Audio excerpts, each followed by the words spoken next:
Hello and welcome to a brand new episode of Premier Perspective. Today we are here to talk about just a little recap on the Premier League season.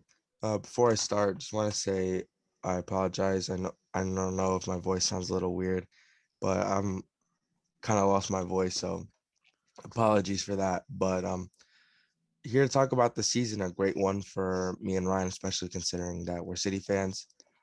Finished top of the table with 86 points, followed by United with 74. Those two spots were already secured basically going into the last game, but then everything else switched up. Liverpool, who looked Snuck Europa in. League bound, ended up in third place. That's crazy considering that they were just absolute shit for the majority of the season. Yeah, majority. That Allison goal in the Uh, 94th minute, the game to win them the one last weekend, Huge. Now, if and you look then at the context of it, oh yeah, that's absolutely there was if they tie that game, they're on 65 points and maybe don't even get Europe. yeah. So that's absolutely huge. And then they're able to get into third, which is really Mhm. surprising. And Chelsea, who I actually expected to finish probably third or fourth, they did finish fourth And then we on have 67. Yeah, and then in fifth we have Leicester, 66 points, who for a second straight season choked the opportunity to finish in the top four. I think I saw a stat that Leicester spent the most time in the top four this year than any other team, Wow. Yeah. Yeah. and then Because they ended had up a, in fifth. Yeah, because like if you look at the teams that finished top four, they all had a bad start to the season. yep. City and United were really bad. Liverpool started good and then went through a terrible run of form. And then Chelsea also started bad. So Leicester was Yeah. consistent, but just couldn't do enough at the end. And in sixth place, we have what's the big surprise in West Ham. Had a great season. David Moyes proving that he's a great coach. And West Ham finished sixth. And then another result that was at the end of the day was seventh. Tottenham finished seventh. They're gonna play in that new Europa Conference League thing, which I think is just really stupid. Another How does that even UEFA. work? So you know how like Europa League is like the B to Champions Yeah. League? The Right. Conference League is like a C. Wait, but it's not like Europa League qualification. I thought it was qualification for the Europa League. No, it's Conference League play. Oh, no, that's Yeah, ridiculous. That it's that's just like, another yeah. European competition that no one's gonna care about. Yeah, nobody Like nobody only a cares really already. small team that's never played anything in Europe would like genuinely care about winning that. Right. But like, what are the chances that Tottenham's next season being in that tournament are gonna actually like play players throughout most of it? Right. Like they're not Yeah. going to care. They don't. But But as yeah, for the that was a I was gonna say that was a big result for Tottenham because they were losing. This whole thing could have been different because they were losing 2-1 to Leicester. yeah. At one point, I ended up winning the game 4-2. If that game had finished 2-1, then Leicester would have finished fourth, Chelsea would have finished fifth, Tottenham would have finished eighth, and Arsenal would have finished seventh. Right, which So is all of insane. that could have Like changed but then Tottenham went on a rampage at the end of the game against Leicester. And yeah, yeah.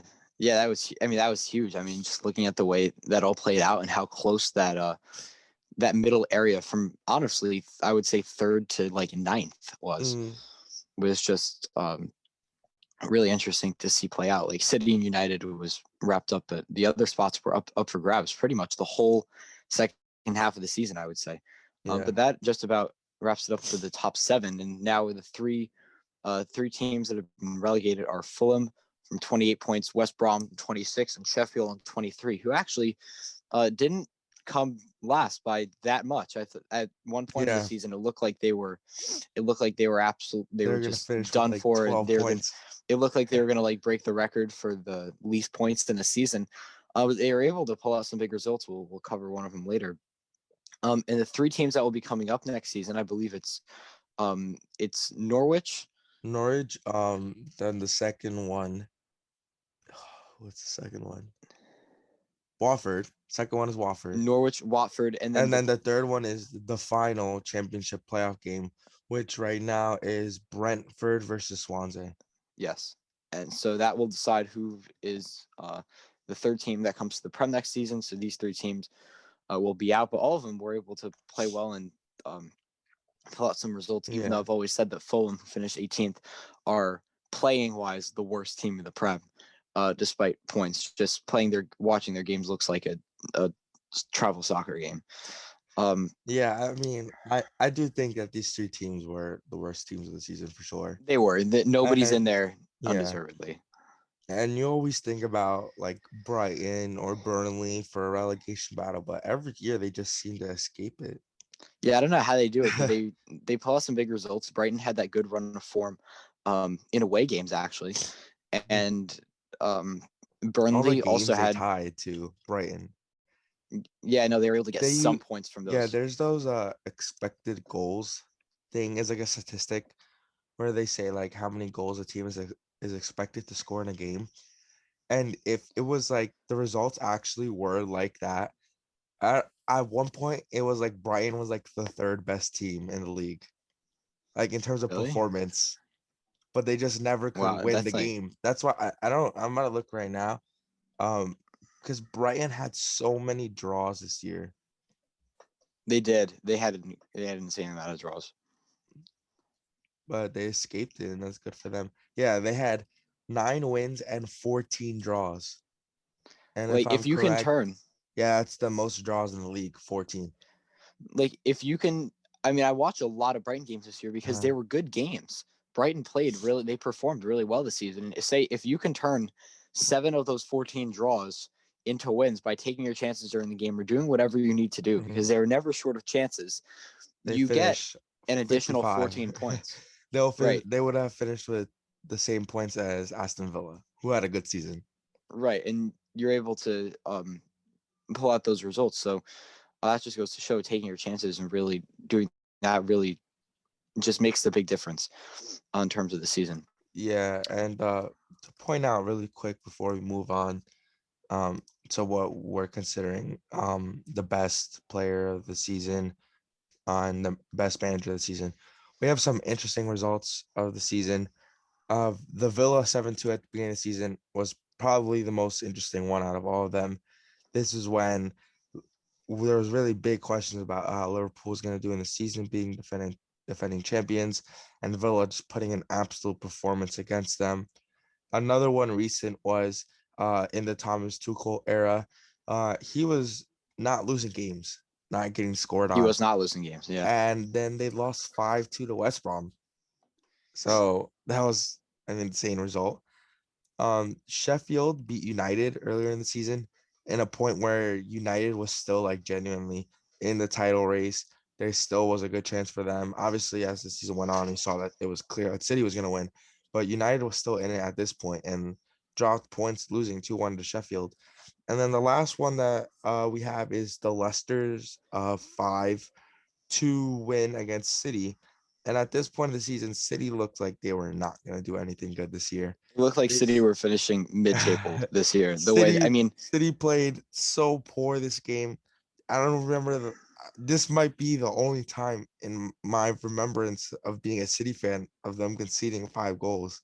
I don't yeah, I don't remember them doing that. I mean, I wholly credit that to Eric Garcia. I mean, yeah. sometimes it looked like he was trying to sabotage the team.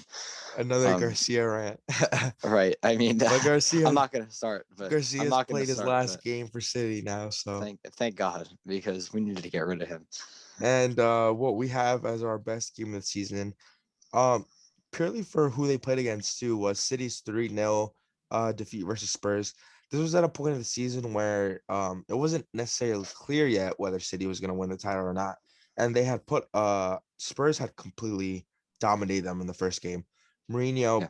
put a really good performance in with Spurs, and City didn't even score against them. So then to do the exact opposite with an absolute Gundogan masterclass, I would say that was probably one of the best games of the season. There's obviously a lot of other ones, but personally, that was me and Ryan's favorite. And we both talked right before this video, and I think we're in complete agreement to saying that both of our player of the season is Ruben Diaz.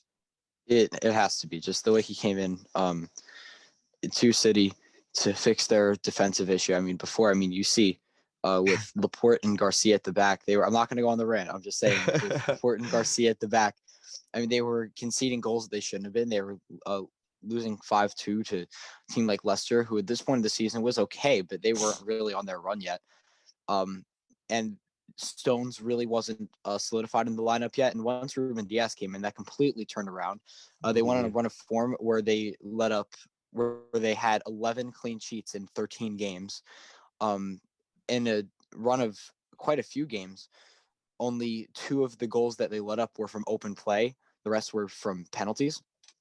And that's just all credit to Ruben Diaz and John Stones as well. But that's not the same. City don't win the league without Ruben Diaz, or if they Oh, do, 100%. it's by a lot. It's by a closer margin, and they let up so many more goals along the way. He's been absolutely huge, all competition, even in his games that aren't the greatest. He is really strong, Yeah. and is like he's that. He's just the company that we needed. Yeah. The Vincent Company I don't like to say replacement, but the I didn't think we would get somebody like him Me neither. in a center back position. We have leaders in KDB and Fernandinho, but you need that in the center back in to make the strong team that Vincent Company was in, and Ruben Diaz was able to fill those shoes to the fullest extent in his first season in the Prem. Was able to win the official title of Player of the Season, and he's ours as well. And as for the runner-up of the Player of the Season, we have Harry Kane. Yeah, Um, with Kane, obviously we talked already about how Spurs didn't really do that great this year, but with the amount of goals and assists that he put on, you can't deny that he's one of the best players of the season. I remember one of my worst ever football takes was that I said that Harry Kane was going to be a one season wonder, and the way that he's proved me wrong is immense. And now that rumors are going around that he might be leaving Tottenham, I would not mind if he came to City. I would not mind that either. Just the way he looks really easy to play with. He's such Such a an talented efficient player. striker. He is a very efficient striker, and I would love to have something like that at City, someone that could fill in. Yes, and a player like that to Um, be put together with who me and Ryan put as our manager of the season, Pep Guardiola. Pep right. leading the team to another Premier League title, I think is worthy of the manager this season. I thought, when everyone doubted him the most, which I think the most doubts in his entire managerial career was this year when City started playing bad, and then also after our very shocking Champions League performance last year, a lot of questions came up about Pep and whether he was going to stay or not, and I think he proved everybody wrong. And just out of respect to the other coaches that were managing this year, a very very close second to Pep, I would have to say, and I know Ryan agrees also, is Thomas Tuchel, with the For way sure. that he changed Chelsea. They were 10th, I think, when Yeah, they Lampard were low left. there. Brought him up. They brought him up to the top four officially, and now obviously this is about the Premier League, but is a general is always general. And now Chelsea's in the Champions League final, which definitely would not have happened with Frank Lampard. Right, and then So they're in the FA Cup final as well, even though they yeah, lost by just a little bit. But mm, um, and that run of games, you're right. They didn't lose games, and they didn't let up goals. There's a whole running. I mean, Mendy is a big credit to that too, but Tuchel was incredible in that aspect. I mean, they were really disciplined. They became a very disciplined team when under Lampard. They were just kind of all over the place. And I love yeah, this. all That's over the he's what place. they need. He's what they needed when they had so many talented players and no direction. But he was exactly um, the key to making Chelsea reach their potential. And next season they have even more when they don't start off as poor as they did with Lampard. Yeah, definitely gonna be challenging way more in the title race. But yeah, that pretty much wraps it up. Just wanted to do something small on the Premier League season. Will we be back later in the week with Champions League coverage and Europa League coverage? So make sure to be on the lookout for that. Once again, we want to say thank you for all the support that we received, and we'll see you guys soon.